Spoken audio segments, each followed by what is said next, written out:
Yo quisiera el día de hoy enfocarme en el tema de la relación con la tierra, porque esto, digamos, me parece como el punto más importante para la descolonización de la vida. Y es que todas las culturas de la tierra, antes de la modernidad, tenían una relación con la naturaleza en términos de sujeto. Es decir, una relación en donde la naturaleza era concebida como madre tierra, y bueno, se le decía de muchas maneras, terra mater, ¿no? En cada lugar, en cada cultura, tenía una denominación. Y, y esto me parece importante decirlo porque cuando el ser humano se concibe como hijo de la tierra, automáticamente se establece un modo de organizar la vida muy particular. Entonces, las culturas originarias y anteriores a la modernidad, que se concebían entonces como hijos de la tierra, eh, también entre ellos se asumían como hermanos. O sea, si yo soy hijo, pues el que tengo al lado, que también es hijo, pues se vuelve hermano mío. Y se reconstruye una relación comunitaria.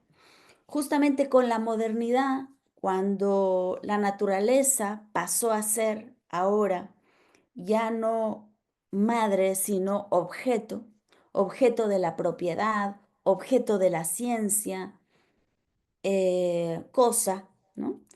Entonces, en ese momento, eh, se rompe la relación comunitaria, porque entonces el humano, digamos, entre nosotros ya no somos hermanos, sino que somos más bien propietarios privados, que entramos en relación a partir de contratos, cada uno busca su propio interés, ¿no? Cada uno se concibe a sí mismo como individuo, y entonces comienza una relación entre seres humanos que es muy interesante porque deja de ser una relación comunitaria de hermanos para convertirse en una relación em, social. O sea, cada uno está como en competencia con el otro y entonces nos vamos cosificando unos a los otros, ¿no? O sea, yo veo, digamos, al otro con el interés de sacar algún provecho de esa relación y entonces no solamente que la relación con la naturaleza, digamos, convierte a la naturaleza en cosa, sino que al mismo tiempo también convierto al otro, convierto a mi hermano en cosa. Y mi hermano me convierte a mí en cosa, o sea, se rompe toda la relación. Entonces, esto me parece como muy importante y también decir que en América Latina, digamos, lo vivimos de un modo un poco más dramático que eso, porque nosotros pasamos, digamos, nuestras culturas, nuestros pueblos originarios que se consideraban hijos de la tierra, cuando se viene la conquista, se vuelven huérfanos de la tierra, ¿no? O sea, digamos, se rompe esta relación porque además el español obliga a hacer un trabajo con la tierra, pero ya sin la sacralidad, sin esa relación, digamos, mística que era tan importante y que realmente era lo que reconstruía, ¿no? Un equilibrio de vida. Es, es una situación tan dramática que es como si se le pidiera, ¿no? A una persona que violara a su madre. O sea, es terrible, o sea, es doloroso. Y en eso consiste también la destrucción del modo de vida de los pueblos originarios, porque entonces ya no se puede referir, ¿no? Estos pueblos a una relación mística de equilibrio de los ciclos, sino más bien comienza a operar una racionalidad completamente instrumental en donde lo único que importa es el aumento de la tasa de ganancia, o sea, que nosotros saquemos ganancia a partir del trabajo. Entonces, de hijos de la tierra pasamos a ser huérfanos de la tierra. Después, con los procesos emancipatorios, ¿no?, de nuestras repúblicas, hay una serie de luchas también por recuperación de la tierra, pero esta recuperación se va a dar de una manera distinta, porque no es que volvemos, ¿no?, a reconstruir esta relación filial, ¿no?, maternal con la naturaleza, sino que más bien las luchas de las revoluciones, la mexicana, la revolución rusa, la revolución cubana, hay luchas agrarias, pero estas luchas agrarias son en función de volvernos propietarios de la tierra. Es decir, hay un proceso ya de modernización de la subjetividad. O sea, no es que volvimos al ayllu, ¿no? No volvimos como a la estructura comunitaria anterior, sino que más bien transitamos a un proceso social moderno en donde, bueno, se busca, por supuesto, garantizar el derecho, el acceso a la tierra, a la alimentación, a la educación, pero ya con una clave nueva, o sea, social y moderna. Después de esos procesos, y digamos, en la situación en la que estamos hoy en día, hemos pasado a ser los grandes desposeídos de la tierra. Entonces, fuimos hijos de la tierra, nos volvimos huérfanos de la tierra, logramos ser propietarios de la tierra y hoy somos los grandes desposeídos de la tierra. Cuando tenemos un 1% de la humanidad, los ricos más ricos del mundo, que están pues ahora volviéndose los grandes propietarios, ¿no?, em, de enormes cantidades de territorio, ¿no? Se dice que Bill Gates es el día de hoy el mayor propietario que hay en Estados Unidos de tierras cultivables. Entonces, tenemos que repensar esta relación con la tierra, es decir, cómo vamos a reconstruir, cómo vamos a hacer revolución, y hacia dónde nos vamos a ir, digamos, dirigiendo en esta descolonización de la vida. Entonces, yo quería como plantear esta relación que me parece tan importante. Vamos a defender la tierra, pero ahora, ¿qué entendemos por tierra? ¿No? Esto no es una pregunta menor, porque si la tierra significa, pues nuevamente, un medio útil, ¿no?, para la producción de ganancia, pues seguimos atrapados al interior del paradigma de la modernidad. Y bueno, es importante que podamos tener acceso a la tierra porque a partir de ahí es que podemos reproducir la vida. Pero más importante todavía es que podamos comenzar una transición hacia la conciencia de la unidad que tenemos que establecer entre la naturaleza y nosotros. Yo quisiera recordar aquí al filósofo de la liberación, maestro nuestro, y siempre lo traemos porque es como un gran ancestro que nos ha enseñado mucho en este camino de la descolonización. Y él nos decía, la racionalidad que tenemos que recuperar es una racionalidad de la vida, porque en realidad la razón humana, es una astucia de la vida, es decir, la naturaleza, digamos, se desarrolló, evolucionó, produjo cantidad de seres y de pronto, ¿no?, uno de esos seres somos nosotros y en nosotros nació la conciencia. Pero esa conciencia es en realidad conciencia de la vida, conciencia de la naturaleza. O sea, somos nosotros la autoconciencia de la naturaleza y tenemos que recuperar ese lugar que nos corresponde. La cuestión es que la modernidad justo nos ha separado, o sea, nos ha hecho ver a nosotros mismos como si fuésemos algo distinto, o sea, hablamos de la naturaleza como si la tuviéramos enfrente y no hablamos de la naturaleza como si la tuviéramos adentro, como si la tuviéramos en la espalda, en la sangre, en la carne. Y tenemos que ir transformando esta perspectiva. Es parte también de la descolonización que tenemos que hacer.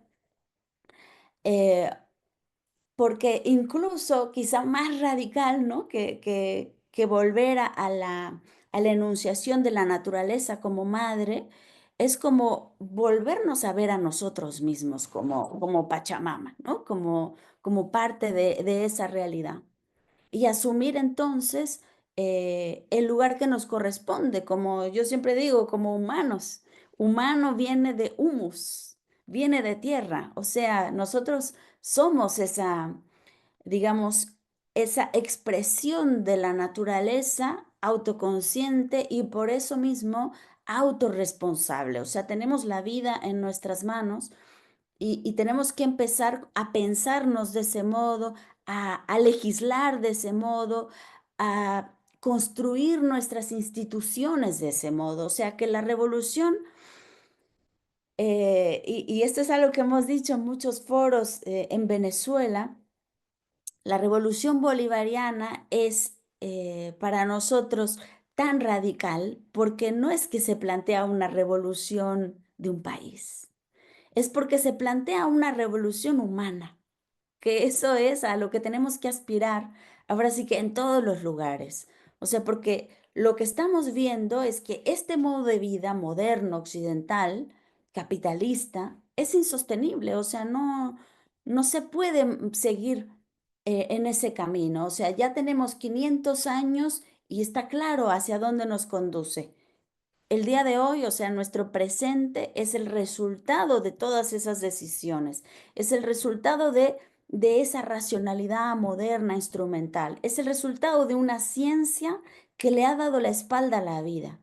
Entonces tenemos que replantearnos precisamente en el borde del abismo en el que estamos, ¿no? Como dicen el reloj del apocalipsis a 90 segundos de la destrucción de la humanidad, porque hoy esa es la realidad que tenemos delante. Entonces es también lo que nos inspira a que nos repensemos y volvamos a ver, o sea, veamos atrás, veamos lo que hemos construido y dar la vuelta, o sea, dar un giro, como decía nuestro querido comandante eterno, Hugo Chávez, dar un golpe de timón. Y el golpe de timón que tenemos que dar es hacia la comunidad, una comunidad que no es una comunidad solamente humana, que es una comunidad de vida en donde está la naturaleza, en donde están todos los seres de la naturaleza porque estamos llamados justamente a la producción de un equilibrio que se ha roto. Entonces, la gran paradoja, o sea, en la que estamos el día de hoy, es que la reproducción de la vida moderna reproduce la muerte. O sea, este modo de vida reproduce la muerte. Entonces, lo que vemos, por ejemplo, ¿no? La cuestión de la producción de los alimentos, bueno, hoy día es una realidad que a partir de la producción de los alimentos de la modernidad nos estamos envenenando. Se supone que comemos para vivir, pero estamos comiendo para morir. O sea, nuestros alimentos están envenenando, nuestros alimentos están produciendo enfermedades. Entonces, el esquema que hasta ahora se ha seguido de la racionalidad instrumental, o sea, y la racionalidad instrumental, digamos, tenemos que distinguirla de la racionalidad de la vida que nos hablaba Enrique Dussel. La racionalidad instrumental es aquella que utilizamos para, digamos, trazar cuáles son los medios más idóneos para poder lograr un objetivo del modo más eficaz. Entonces, yo me puedo plantear cualquier objetivo. Me puedo plantear, por ejemplo, y que eso es en donde estamos atrapados hoy en día, la mayor ganancia, ¿no? O sea, el aumentar la tasa de ganancia. ¿Con qué? Con el menor trabajo, con el menor disposición de recursos.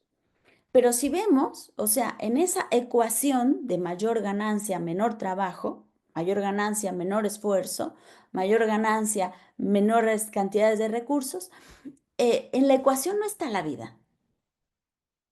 Y este es el gran problema. Por eso, el hecho de que el Ministerio del Poder Popular para Ciencia y Tecnología, que dirige la ministra Gabriela Jiménez, se haya planteado, ¿no? Que tenemos que desarrollar una ciencia para la vida, es para nosotros, o sea, fundamental. Ese es el parteaguas ahorita de la ciencia. Esa es la ciencia del siglo XXI, la que necesitamos.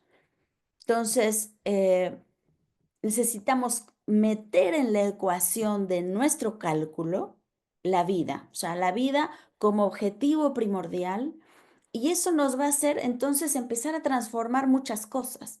Y vamos a empezar a ver, ¿no? Que a partir de ese factor nuevo que ponemos en la ecuación, tenemos que ir dando pasos, tenemos que ir cambiando estrategias.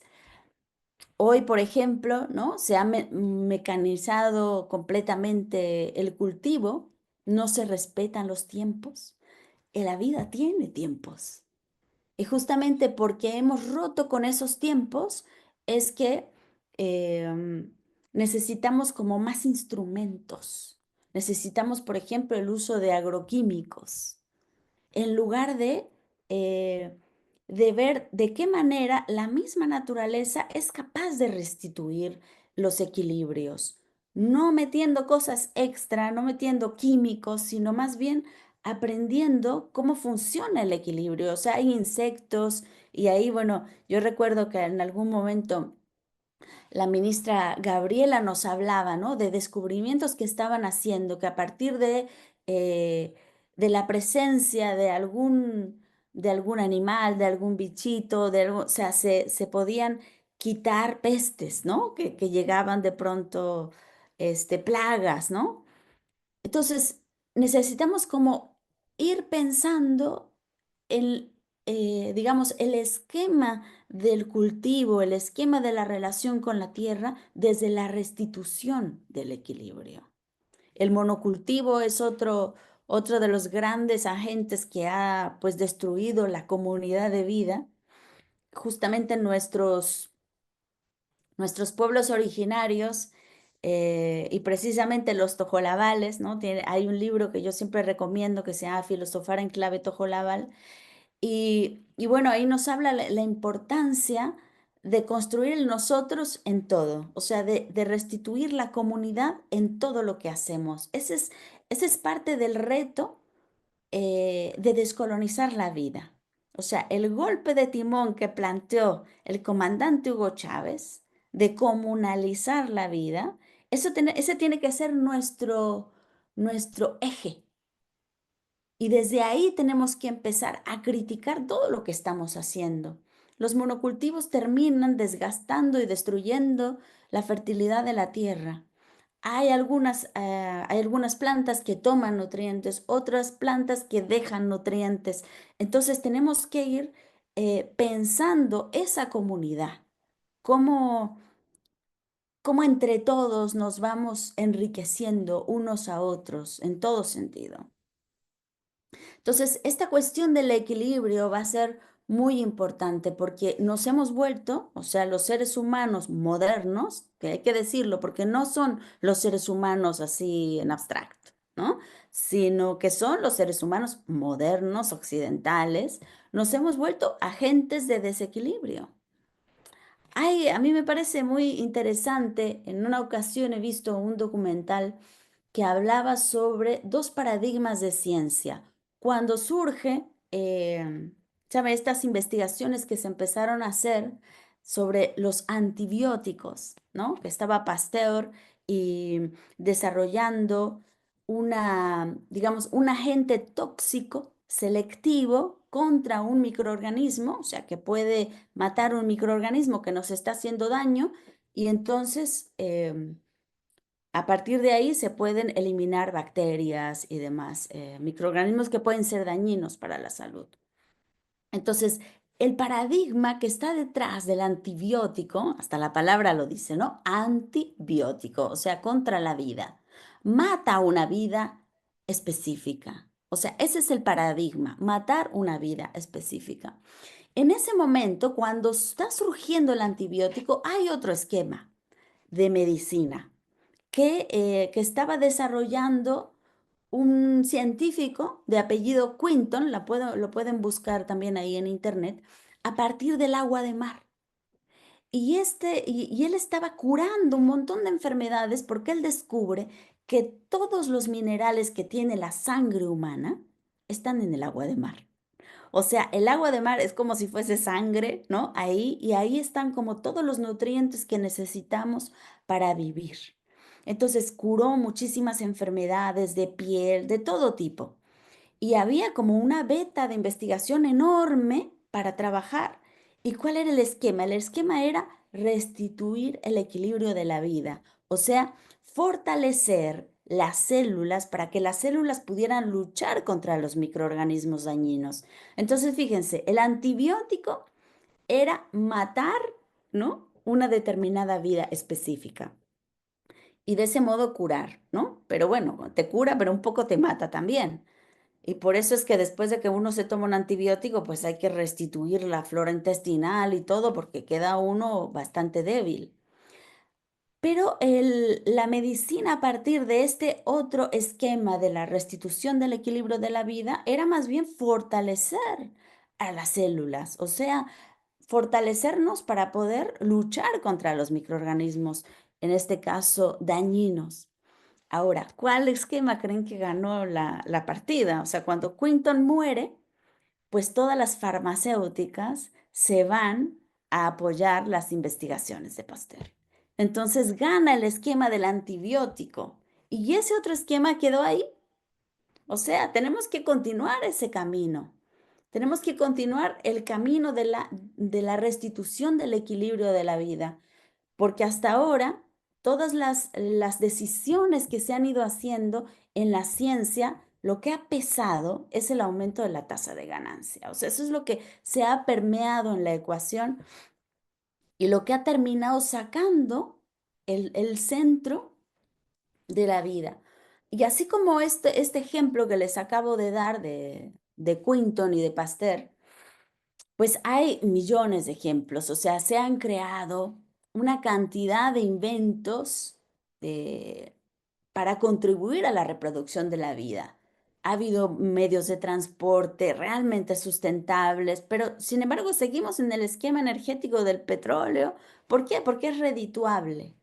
Entonces, tendríamos un mundo muy distinto si lo que empezamos nosotros a tener como criterio ya no es el aumento de la tasa de ganancia, si eh, lo que decide nuestras, digamos, nuestras apuestas ya no es una racionalidad instrumental que, bueno, vaya a saber a quién le sirve, que casi siempre es al más poderoso, sino que tenemos que ir transformando nuestros criterios desde la vida, racionalidad de la vida, o sea, siempre poner en el centro eh, el tema de la vida. Entonces, esto nos va a significar pues un cambio completamente de brújula, porque además la modernidad, hay que decirlo, ha hecho también su trabajo ideológico, ¿no? Hay un desprecio al campo, hay un desprecio de la tierra, hay un desprecio del trabajo manual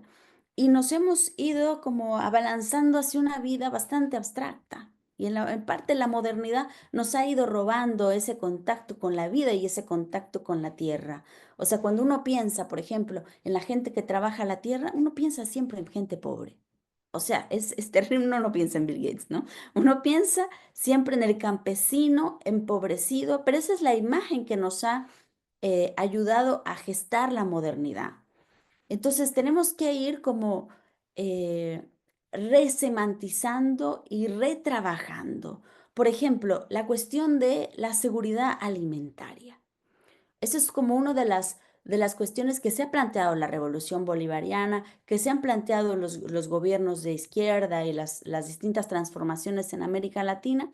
La seguridad alimentaria, soberanía alimentaria, yo diría, esa se va a lograr realmente, en el día en el que todos, o sea, todos, todo el pueblo sepa cómo sembrar, cómo cuidar la naturaleza, cómo producir alimentos, porque en realidad, o sea, no tendría que ser un sector el que se dedique a eso, tendríamos que todos adquirir los insumos, el conocimiento, porque es parte de volver a una vida que sea sostenible.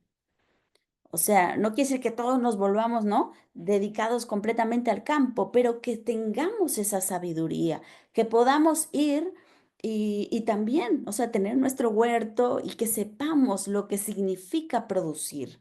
Pues nuestros hijos ya no saben de dónde viene la fruta, creen que viene del supermercado, o la leche, creen que viene del bote del supermercado, o de una máquina. O sea, hemos perdido ese contacto como tan directo con la vida, con la naturaleza, y por eso tampoco sabemos cómo cuidarla. Entonces, el sujeto moderno, en realidad, si uno lo piensa en serio, está en la indigencia, porque no sabe producir alimentos, sabe apropiarse del trabajo del otro, eso sí, pero no sabe, no tiene contacto real con la vida. O sea, se ha urbanizado, eh, digamos, el ideal de vida. O sea, uno cuando voltea a ver, ¿no? El ideal de la vida moderna es el ideal de la ciudad. La modernidad ha ido urbanizando a la gente, ha ido destruyendo las comunidades y haciendo avanzar la sociedad moderna, ha ido urbanizando el campo. Ahora, el proceso que tenemos que hacer nosotros es lo opuesto. Tenemos que ruralizar las ciudades, ¿no? Y me acuerdo que en algún momento yo escuché en Venezuela mismo la idea de vamos a tomar las banquetas, ¿no? Vamos a tomar las aceras, no sé cómo le llaman ustedes, los camellones. O sea, tomar la tierra de las ciudades y empezar a plantar ahí, hacer huertos urbanos, empezar a sacralizar como los espacios y, y volver como más, más cercano, o sea, a todos este contacto con la tierra, ¿no? Porque si la banqueta me da el jitomate que me alimenta, pues la voy a tratar de otro modo. No es simplemente una banqueta, no es simplemente un pedazo de cemento, un pedazo de tierra, sino que de alguna manera también lo elevo, lo dignifico. Yo quisiera recordar ahora una historia que en algún, me la contó un comunero esto fue en México, creo que fue en México, pero tantos trotes, ya no me acuerdo exactamente dónde, pero es una historia hermosa. Entonces decía que habían hecho un trabajo, había en el pueblo un lugar donde la gente tiraba la basura. Entonces habían puesto un cartel, no, por favor, aquí no deben tirar basura, la basura se tira en tal lugar. Y no funcionaba, o sea, la gente seguía apareciendo bolsas de basura y continuamente, ¿no? Entonces se hicieron campañas, limpieza, nada funcionaba. Un día se le ocurrió a una persona decir, vamos a hacer una fiesta comunitaria, ¿no? Entonces, ¿dónde citó? Citó en el lugar del basurero, o sea, en el lugar donde la gente tiraba la basura. ¿Y qué pasó? Que la gente empezó automáticamente, fue al lugar y empezó a barrer el espacio, empezó a acondicionarlo para tener la fiesta comunitaria. Dice, esa fue la manera de elevar el espacio. La comunidad, ¿sabe? Se da cuenta que ahí no pueden reunirse, ¿no? Porque es un espacio degradado. Pero en vez, si nosotros lo hacemos como el espacio de deleite, de encuentro, pues entonces no queremos reunirnos en la basura, queremos reunirnos en un lugar digno. Y ese lugar nunca más volvió a ser un basurero, ¿no? Porque se volvió justamente como en un lugar sagrado, porque era el lugar de reunión. Entonces, eh, tenemos como que ir elevando los espacios. Y elevar los espacios aquí significa hacer que la naturaleza entre en esos espacios y que nosotros podamos vernos en esa relación con la tierra en todos esos espacios. O sea, recuperar y restituir el equilibrio. Y bueno, esto nos va a implicar pues bajar, ¿no? Como que bajar el ritmo, aprender a escuchar y bueno, empezar a comunicarnos de otra manera, empezar a vivirnos de otra manera. Pues yo creo que me he pasado a lo mejor un poco del tiempo, pero bueno, yo quería entregarles este mensaje y bueno, quedo aquí a disposición por si hubiera algún espacio de preguntas y respuestas. Muchas gracias.